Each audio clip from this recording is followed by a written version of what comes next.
What's up, YouTube? It's Kyle from HospitalityMD coming at you with another episode of our podcast interview series. Before we get started with today's guest, go ahead and press subscribe, turn on notifications, give this video a thumbs up, and be ready to share with somebody you think would find value from this subject. Our guest today is Juliana Hahn. She is the founder of Hospitality Copywriting Solutions. She provides hotel brands and hospitality companies with the power to communicate effectively via the art of copywriting and written word. If you want to learn more about that, check the description. We'll have her link there. Today's episode, we are going to be exploring Juliana's hospitality story. We are going to be talking about her experience as a graduate of one of the most prestigious hospitality schools in the world, Les Roches in Switzerland.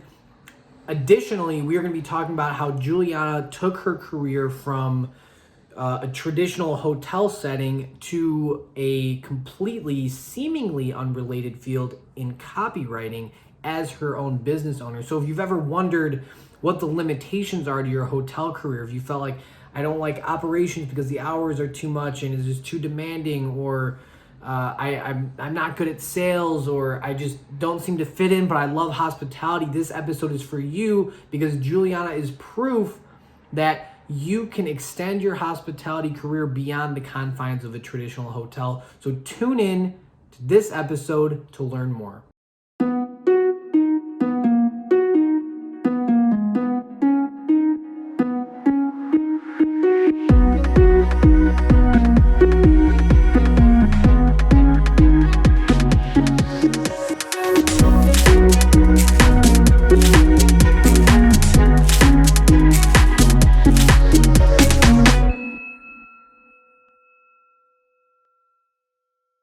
Juliana, thank you for being on Hospitality MD. We really appreciate it, and we're so glad to have you. Yeah, thanks so much for having me. I'm excited to be here. Awesome. And it's been kind of a long time coming. Definitely been wanting to talk to you for a while.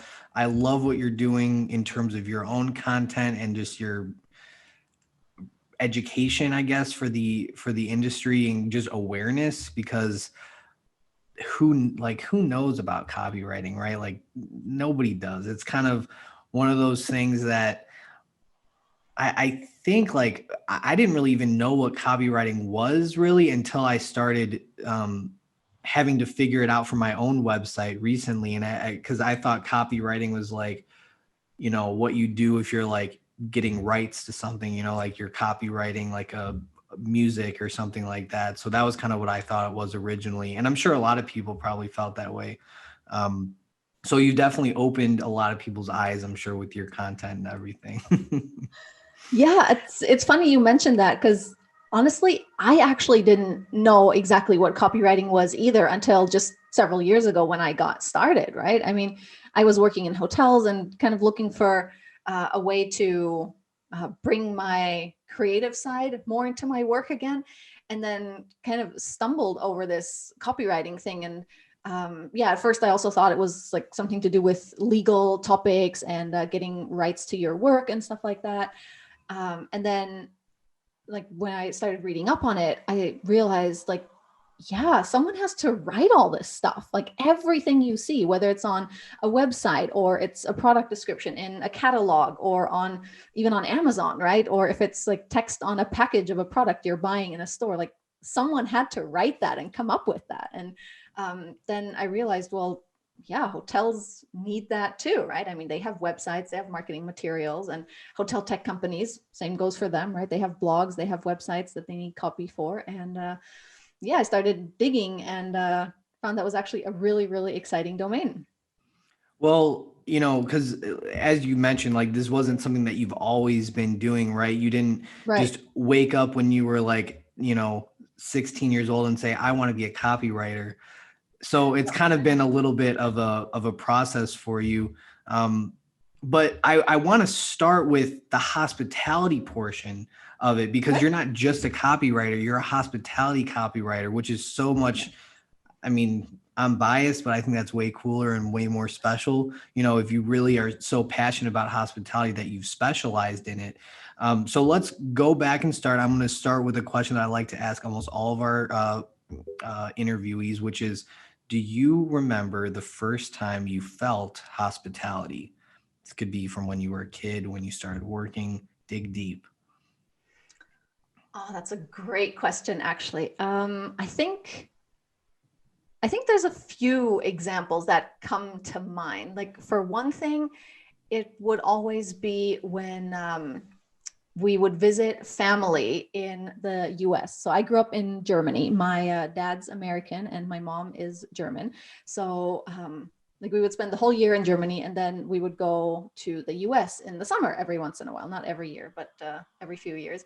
And there we would always meet, like, my dad's parents, obviously, and then his brothers and all the, like, the college friends he was still in touch with. And everyone was always so fun and welcoming and had, like, dinners planned or outings planned. And we just always did so much fun stuff with everybody. And it was just a really, like, it's really great memories thinking back to that. And everyone was always excited to open up their home and welcome us and, like, go out of their way to show us a good time, right? Even if like, many of his friends hadn't like, met my mom that often, or, like, didn't know me at all, but it was just the whole family, everyone was welcome, and it was just a great time spent. So yeah, I think that's a really good example of hospitality that I remember from an early age.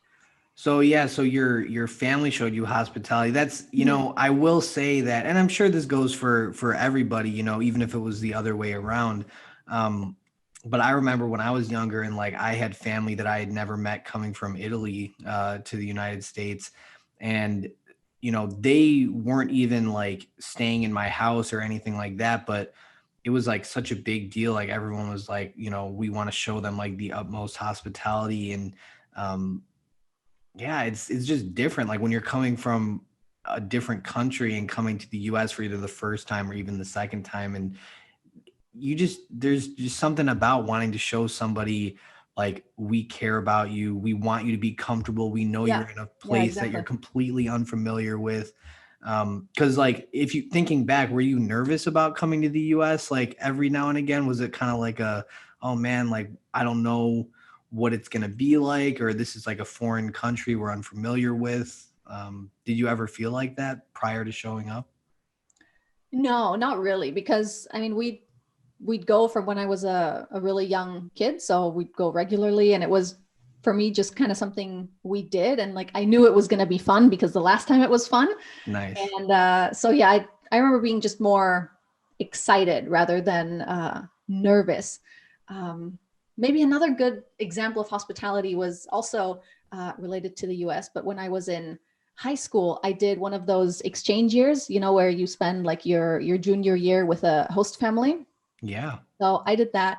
And there I was nervous. I mean, I was going to go live with a family that I didn't know for a whole year.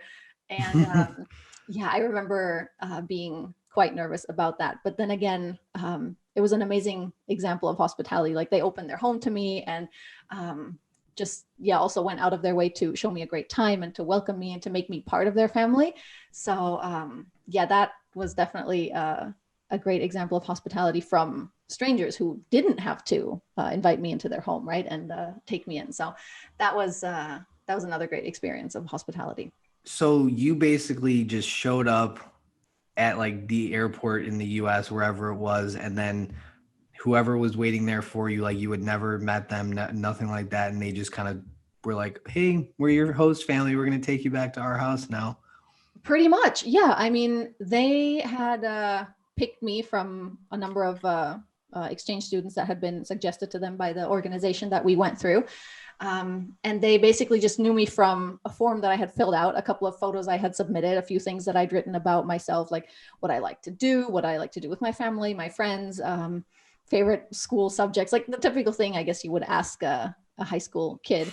And then, yeah, they sent me some family photos. We wrote a few emails and letters back and forth, but I don't even think we had a phone call before I went there. Wow.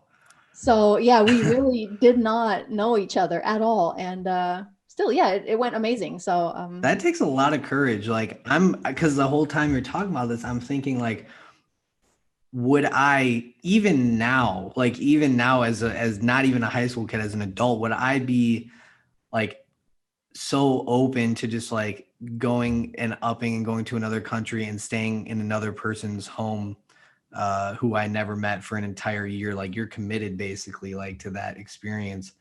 Um, I'd have to think about it, but that definitely either way takes a lot of courage for you to do. Um, did you like at any point, like, you mentioned you were coming with your family here, you did the exchange program, and I know that was, you were staying in the house, but did you have a lot of experience staying in hotels, particularly as a kid? Um, did you experience like that part of the industry a lot, or was that new to you kind of as you grew up? a little bit. Like usually when we traveled around the US, we would stay with family and friends. We would like deliberately travel to cities or states where we knew someone, just to kind of combine the tourism aspect with catching up with people you don't get to see a lot if you live on another continent. Um, but we did some traveling around Europe where we would stay in hotels, and yeah, usually we'd stay at like fairly no frills, simple places.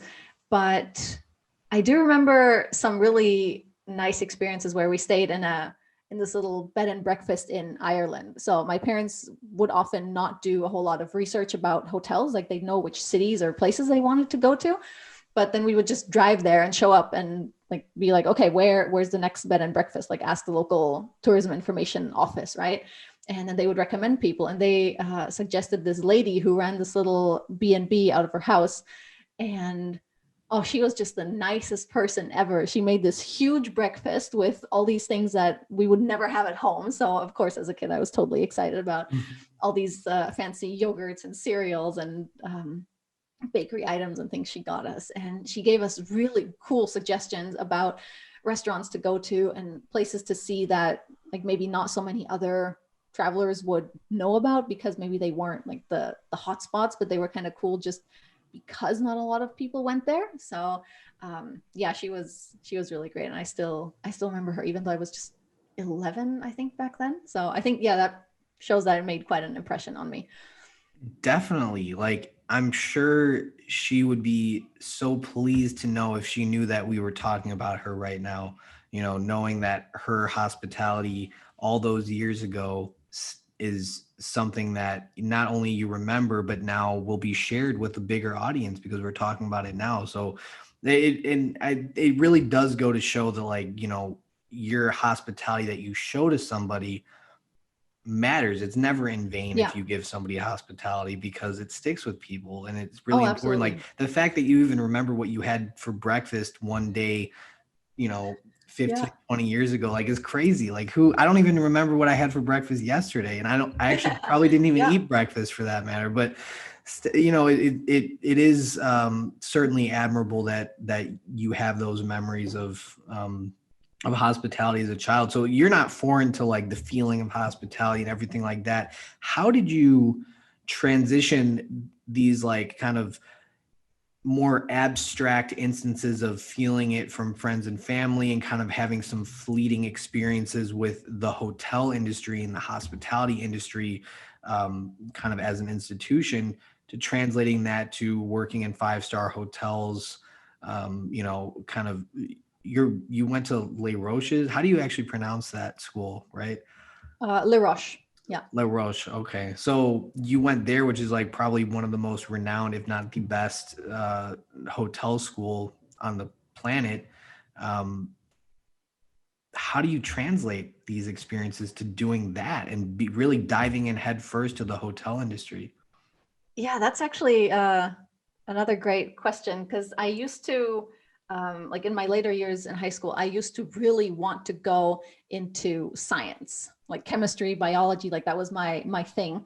And to me, it was set, like that's what I was going to study and work for some like pharmaceutical company. I wanted to be like in development for new medication and things like that. And we had a pretty big company close to where I'm from in southern Germany, and they had like this amazing program I wanted to join. And then my mom found this brochure for like career fair kind of thing for people that were going to finish up high school soon.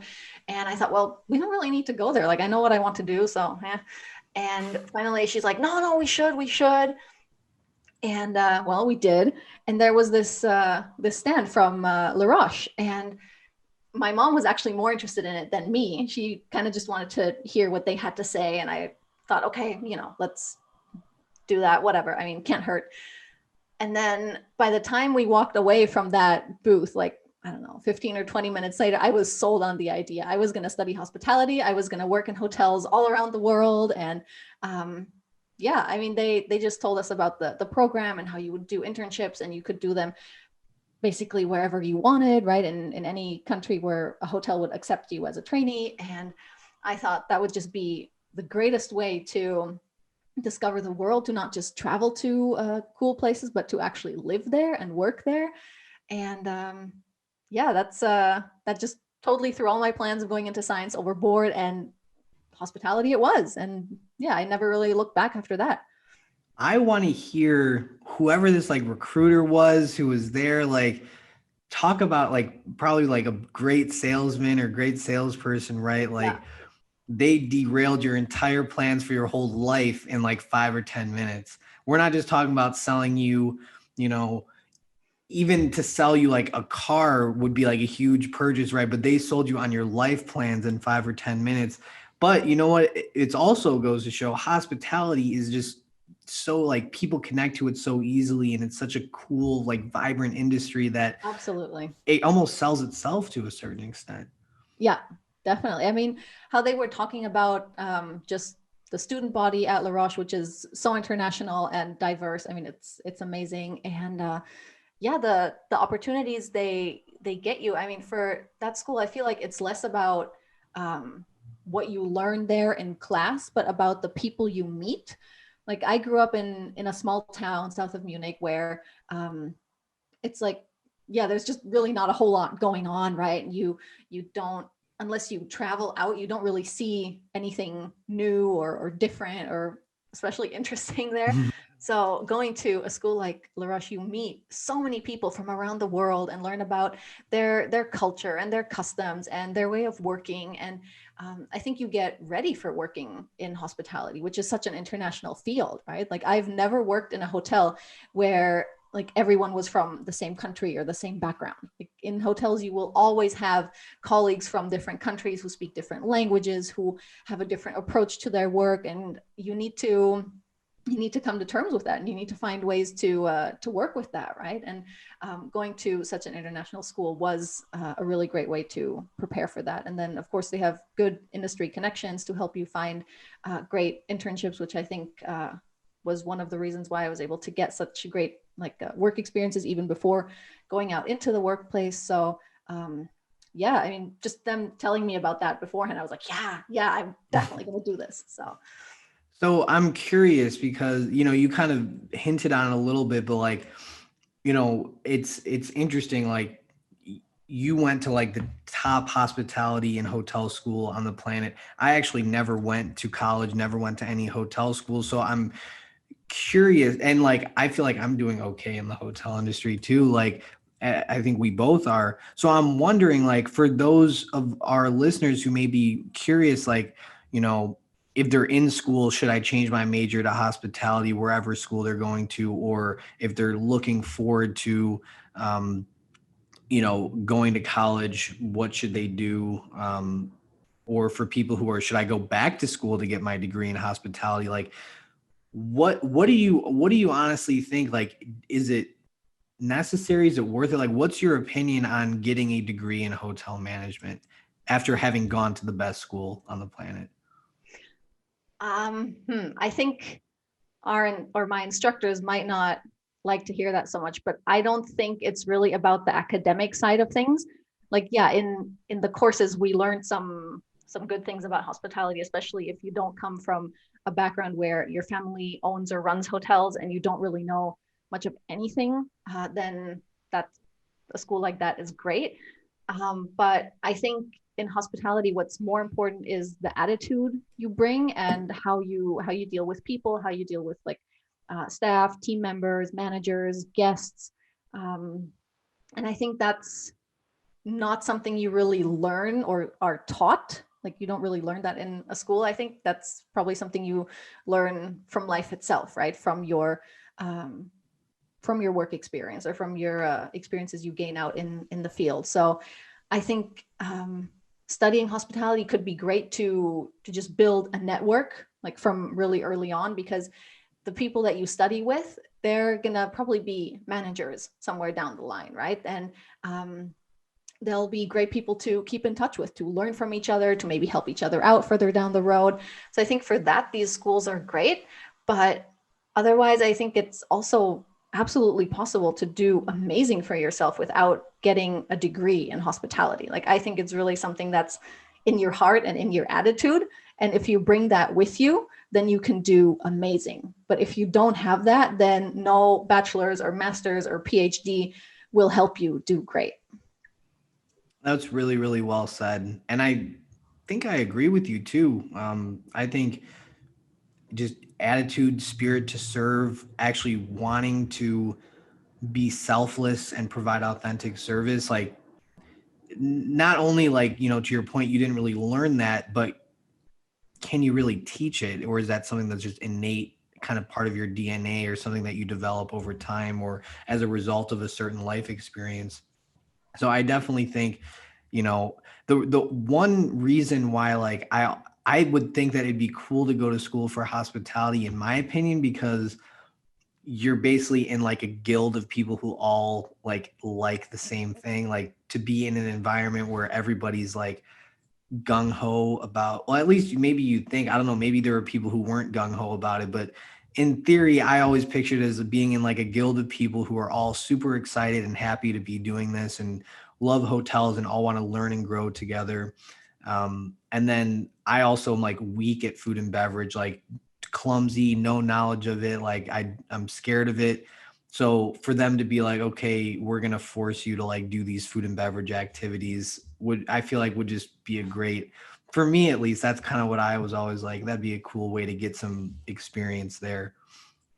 Yeah, absolutely. I mean, we had some both practical and theoretical classes. So if you'd never worked in a restaurant before, or if you would never made a bed or something, then that was something we learned, right? We had a class for how to clean a hotel room or how to make a hotel bed and things like that. So that's a good experience to get. But I think that's also possible if you're going through an apprenticeship at a hotel, right? Or if you just learn on the job. And like you said, it's more of a thing that you already have with you, like this attitude and this spirit. And yeah, I guess there's always some people who might not be so excited about hospitality, where you're wondering what they're doing there at the school. But I think you have that at every university or in every course you take, where there's always a few outliers where you're like, wait, why are you here?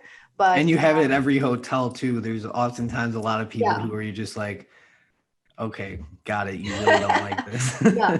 Yeah.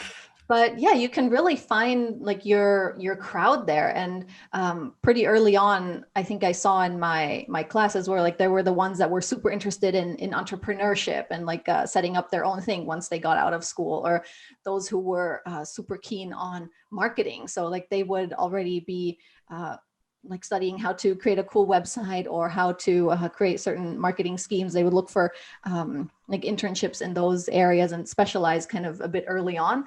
So I think for that, it's also cool to be in these environments, because if you find something you're passionate about, like from the beginning when you're studying, you can really focus on that and drill down into that and use the resources one of these schools could put at your disposal, right?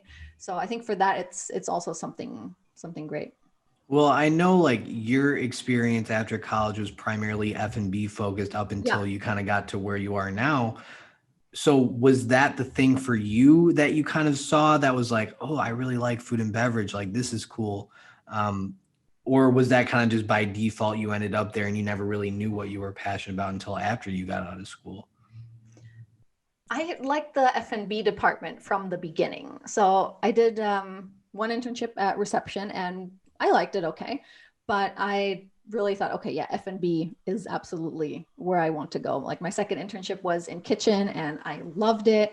After that, I got to work with the amazing team at the Plaza Athénée in Bangkok. I was working there with the director of F&B, and that was just fantastic to see what went into a hotel with, I think, what was it? 6 or 7 F&B outlets. Like their F&B and events revenue was 60% of like the hotel's total revenue. So it was a big operation. Wow, I just got And chills when you said that. That's crazy. yeah, and working with them was amazing. The people there, they had such creative ideas, and like the things they made happen. I don't know, sometimes I think in Europe it would take a team like 3 or 4 times the size to do that, and it still wouldn't be as good. So yeah, working with them really showed me like, yeah, F&B is kind of my area. Then even afterwards, like when I went for my first job, I got to work in a really great place in Jordan. I mean, talk about a fantastic destination, right? Like working by the Dead Sea in Jordan, that was just like, I mean, who gets opportunities like that, right? That was a fantastic place to start. That's awesome. It was, and it was challenging. It was a challenging property, but it was still really fun. And again, the team there, like they pulled stuff off where it's like, wow. I mean, it was a property that was far away from a city, so just even getting staff to work there was challenging because like you had to get people to and from, and not everybody there had a car. It's not like in Europe where mobility is as easy, right?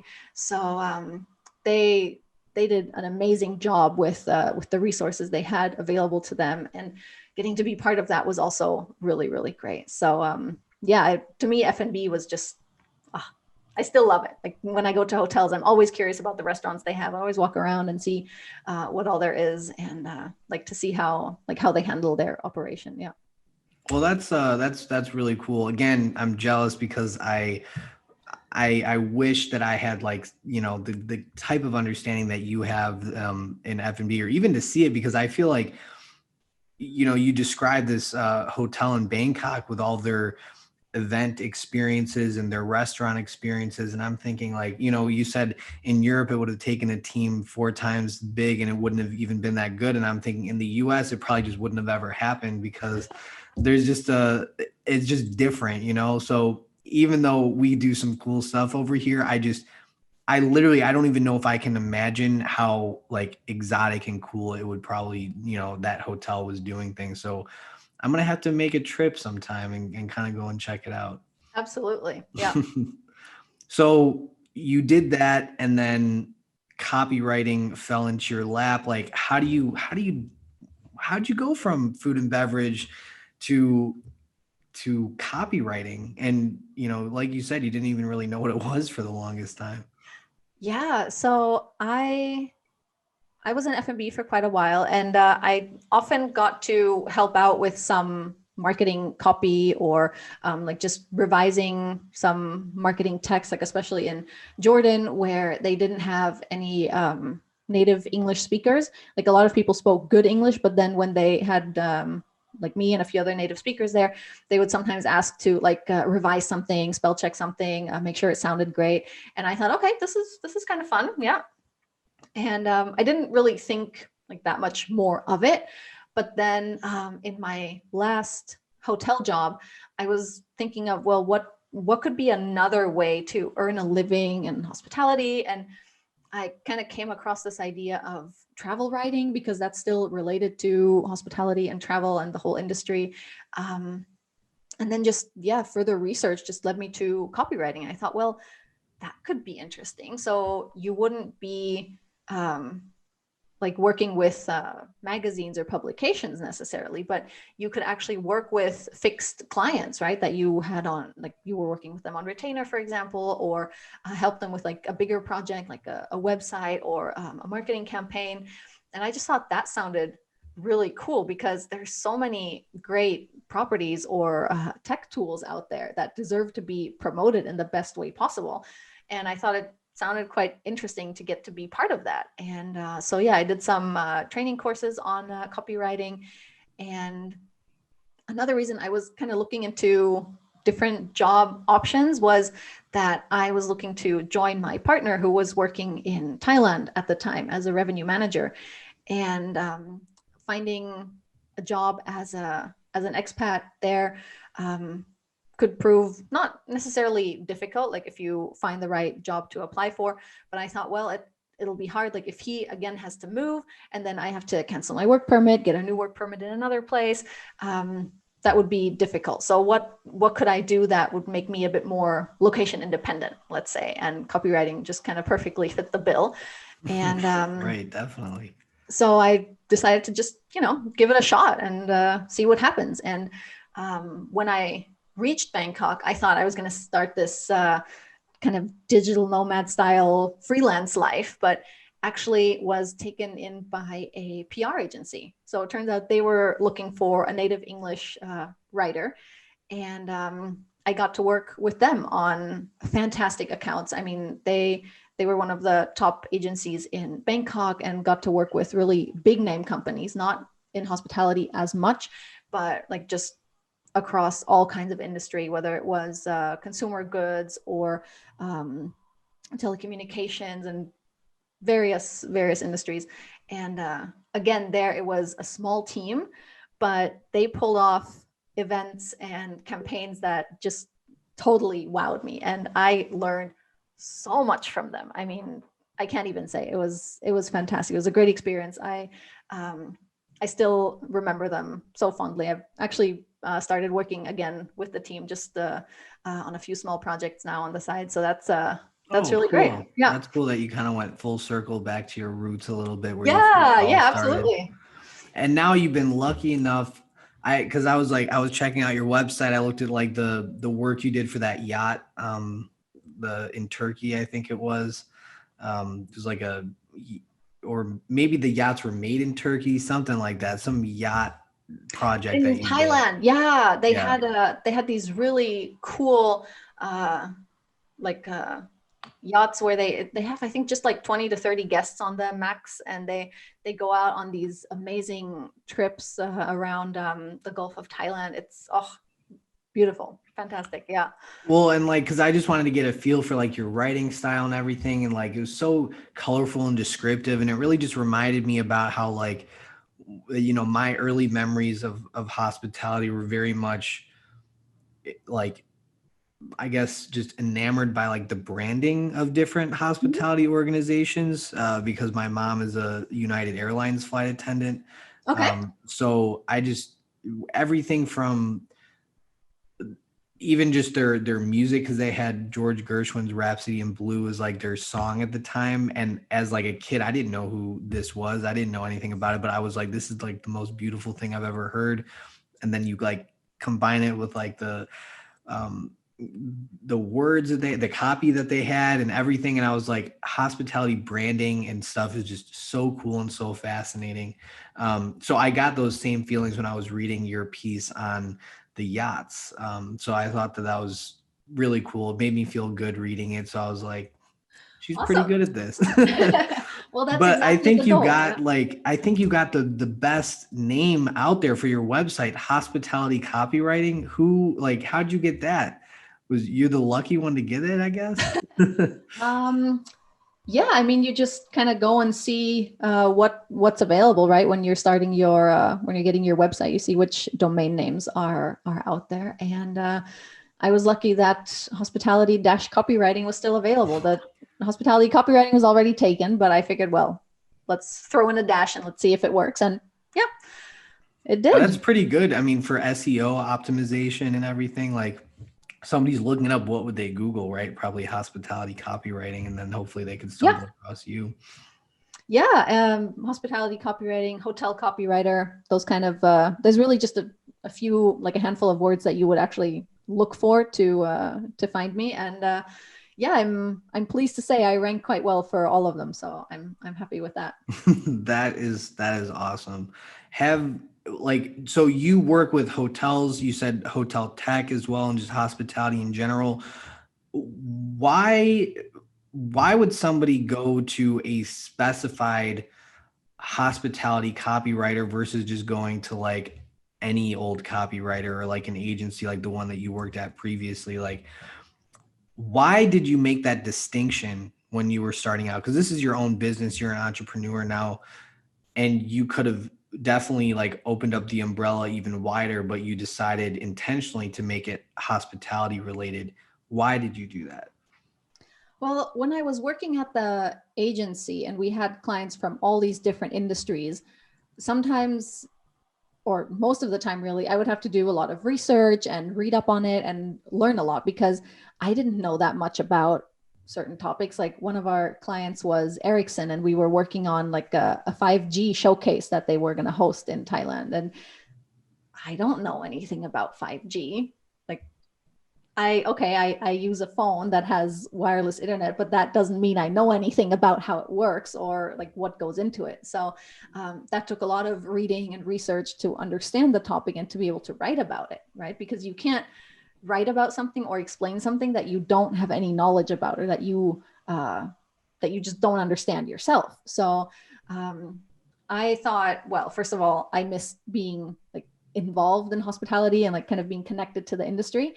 And whenever we did have a hospitality client, that was like my favorite stuff to work on because it was fun and it was easy, and I could just kind of get to it without having to do the same level of preliminary work, right? And so I thought, well, if I want to go freelance, then I'd love to specialize. And at first it was like, oh, but maybe like I won't find as many clients. But then like, look at the hospitality industry. It's so big. Like, there's definitely enough work there and enough projects and opportunities. So yeah, I figured it would be a great chance to get back in touch with that industry and to use the knowledge that I gained from studying it, from working in hospitality for many years. Yeah, so it was kind of seemed like a logical choice in a way. And yeah, I don't regret it. I love it. I love working with my clients and seeing what they're up to and how they always have new ideas and they're working on new things and getting to be like the first one who knows about it in some cases, like Yeah. one of the first outsiders outside of their company. So yeah, I think that's a great way to go. If there's something you really like and you have the opportunity to focus on that, why not? Yeah, because it sounds like you took the part of your job that you didn't like at all, which was like, I mean, I can only imagine like if somebody, I don't even know like what a parallel to me would be, but well, I guess even if somebody told me to like interview somebody who was like in an industry that I didn't care about, like I wouldn't want to do it. So I could understand if you like being creative, you like writing, you love hospitality, but then you have to write about 5G or something that you're just like, don't know about, don't really care to learn, but you have to do it anyway. So you decided to take out that part that you didn't like, eliminate it. So now, like, would you say that you're pretty happy with what you're doing now, all things considered? Oh, absolutely. I mean, sometimes I feel like it would be cool to write like more maybe broader topics as well. But then I'm like, I really enjoy seeing everything that's going on in hospitality. And there's so much like it really takes up all the time, right? It's there's just so much happening. I mean, especially now with COVID, and of course that just takes everything to a whole new level. Right. But like even before that, there was so much innovation and new things coming about that like if you really want to get to the bottom of it and like know what's going on, like one industry is absolutely enough. And while I totally enjoyed learning about things that I wouldn't necessarily have looked up on my own, like when I was working at the agency, I'm happy to be focused on hospitality and just keep digging deeper and seeing new sides of this vast industry. Right, because it's not just, hotels or restaurants, it's like Yeah. everything that's associated with it. So like you said, it's very vast, I think very deep as well. And you've also managed to really kind of become a little mini celebrity in the hospitality copy. Like you've really got your niche, and then you've like made so you're like the authority in this niche as well. So it's not like you're just working in it, but your involvement in the industry as a whole. And I think your previous experience and everything, it's like legitimizes you a little bit. And then you actually use that to just build relationships. Like there's no way that like you and I would have met had you not been like a well-known figure, in granted it's still like a niche group of people, you're not going to get stopped on the street or anything, but at the same time, like if I know if somebody said to me, we need hospitality copywriting, I would be like, oh, you got to go see Juliana. She knows everything about it. Thank She's you. going to be the perfect, but like I would only say that because you've managed to make yourself an authority in that. Was that intentional? Is this something like the content that you put out there, your LinkedIn activity, all that kind of stuff? Is this intentional, or is it just you like trying to just stay connected and be a part of the industry, and then all of a sudden you just kind of became the default go-to hospitality copywriter? I'd say a bit of both, really. So when we had our first lockdown here in what was that, March last year, March or April, my business slowed down a bit. Go figure, right? In hospitality, I think a lot of our fellow hospitality professionals know that experience. And I was thinking, well, first of all, what can I do to still keep myself busy? Because I mean, there's only so much lounging around one can do. So I thought, well, hotels will need to get back on their feet, right? They'll want to make the most of travelers coming back, people wanting to book trips again, because eventually that will come, hopefully. So I thought, well, something that a lot of hotels are struggling with are like, is their website, is their copy, or whether if it's not their website copy, maybe it's writing for social media, because I mean, basically social media captions and text are still copywriting in a way, right? Right. So I thought, well, even if hotels might not be able to or wanting to afford hiring someone, then they can still improve their website on their own. So let's create some content that they could use to just, yeah, work on their copy while maybe it's closed down, or maybe while their business is just a bit slow and they actually have the time.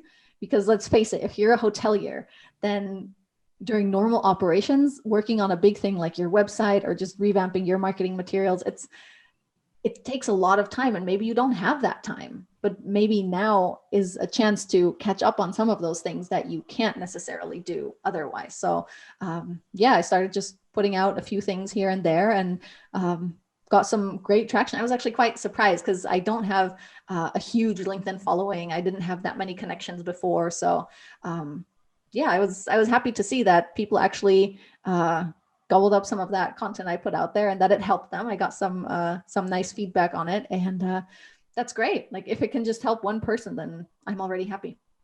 Well, that's great to know. I think that's kind of the name of the game. Like you provided value and helped people and helped the industry even when they didn't know they needed help or didn't know that they even wanted it. Like they didn't ask for it, but you gave it to them and allowed them the opportunity to get better or keep themselves busy or have hope for the future, Yeah. especially because you started doing it at a time when nobody had any hope at all, in this industry. Everybody was depressed, devastated, didn't know what was going on. You're like, well, you know what, there will be a future and you can prepare for it. Like, let me help you. That, I think that optimism, if I had to guess, would probably be what really kind of made it happen for you, at least in my opinion. Yeah, could be. I mean, especially if you're in such a hard situation, right? Then you maybe want something to distract you, or to show you that, okay, things will get better. Let's get ready for that, because, well, what else is there to do, right? Like you don't want to spend the whole day mulling about, oh, and things are going badly. And yeah, if there's a way that you can like, get ready for better times, then yeah, why not? Well, I mean, I remember being in the hotel for the first few months of the pandemic and just being like, just paralyzed by how slow it was. Like, I know that's kind of like an oxymoronical statement, I guess, but it's like, it was so slow that I, in theory, could have been doing like hundreds of things to like prepare for the future. But then, and I did sometimes, but there was a lot of times that I was just like, I don't even know where to start. So I'm just going to sit here and wait for a guest to come in or the phone to ring or something to happen. Because what I'm used to is being busy and helping other Yeah. people. Yeah. So it's such a sensitive situation for a lot of people, but I'm hoping now, right, that we've been almost a year of this. Has business started to come back for you a little bit? Has it started to pick up, here and there with clients who are ready to move forward?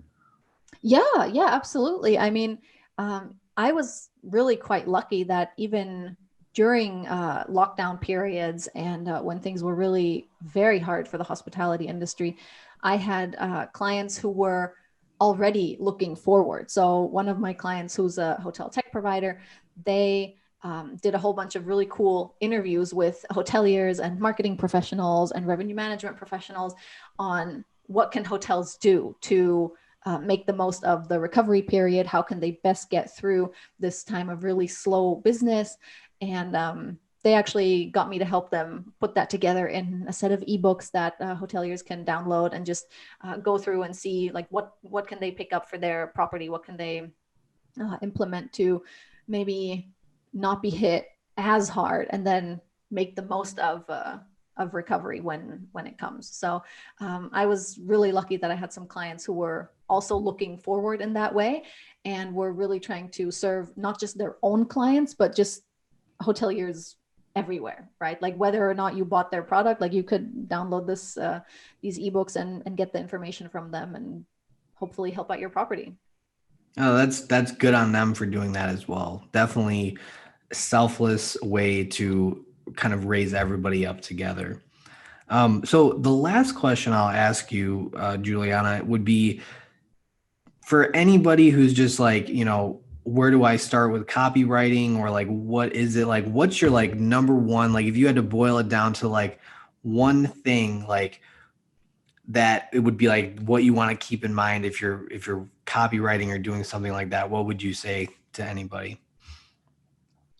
It's hard to boil it down to one thing. I think there's a lot of things that you should like keep in mind and know, but one key thing that I think is extremely important is to know who you're writing for, like know your audience. Every marketer will tell you this when you're setting up a campaign, when you want to develop a product. For hotels, it's no different, right? Like you need to know who you want to stay at your hotel. And you need to know what they expect, what they want to experience, what they want to feel. Like it's so different from guest to guest, right? Like you have people who want to be wowed and they want to be taken care of. You have other people who just kind of want hands-off experience and they want everything to be hassle-free and easy and like have minimal contact with the hotel because they're busy and they have other things to do. So there's I think that's really the key thing. Know who you're writing for and then address that audience in their language. And I think that kind of comes back to what you mentioned.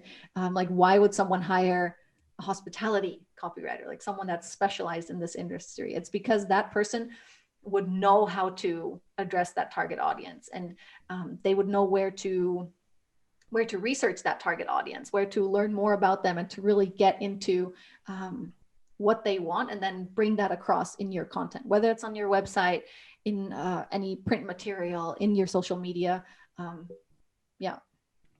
Wow. I mean, it really does sound like copywriting is an art, it's a science, it's a discipline, like it's everything. And I know, you very nicely boiled it down to a few things, but I think for most of us, that's maybe leaving us probably more confused about where to start than helping us. So I think we should probably leave it to the pros like you.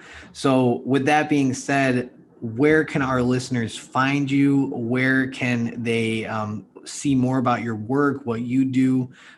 Because I don't think that I know I won't be doing any of my own copywriting anytime soon. Well, I really don't want to scare anyone off because, like you said, yeah, it's an art. It's a bit of a science as well, but I think it's something that you can definitely learn. And I think hoteliers who know their property and who know their guests, they can actually write really great copy. Like you don't have to like don't make it too complicated for yourself, or like try too hard. Like if it comes from the heart and you were writing like you would address someone that you know, and as a hotelier, you know your guest, right? Like you know who has the best time at your property, and those are the people that you want to come back. You can absolutely learn how to write for them, and that's kind of what I try to teach in some of my materials. So since you asked, you can find me at hospitality-copywriting.com. There I've got some free resources, like an ebook with like really that starts at the basics. So if you've never really considered copywriting or learning copywriting before, then you can go through that. It'll give you some handy tips. And you can also follow along on LinkedIn. If you just go for my name, Juliana Hahn, you'll find me there. And I share whenever I put out something new. So yeah, just Awesome. join the ride, and let's see when I put out something new next. I'm not sure yet, but something will come. Oh, and another thing too, right? To catch both you and I actually at the Tourism World Summit. So Tourism Renaissance Summit, which will be March 23rd through the 26th. Both Absolutely. myself and Juliana will be there, along with a lot of other familiar faces that from this show that are kind of just in the community of people. It's such a small circle, right? So that's why it's amazing to see familiar faces on the roster for this conference. So definitely, get your tickets so you can hear from Juliana and I, among many others. So what we'll do for our listeners is we'll put Juliana's LinkedIn profile, website, and the website for the conference in the show notes for today's episode, so everyone can get the information you need a little bit easier. So Juliana, with that being said, thank you so much for being on the show. I definitely learned a lot from you, and your perspectives were super interesting. So thanks for sharing that with us. Yeah, thanks so much for having me. Okay, well, we'll see you soon. Absolutely. Thank you guys so much for tuning in to today's episode with Juliana Hahn. If you haven't already, be sure to subscribe to our YouTube channel and share this video with someone you may think will like it. Juliana's information is in the description box, as well as Hospitality MD's website and other social media channels. Thank you again so much for watching, and we will see you next week with another awesome interview.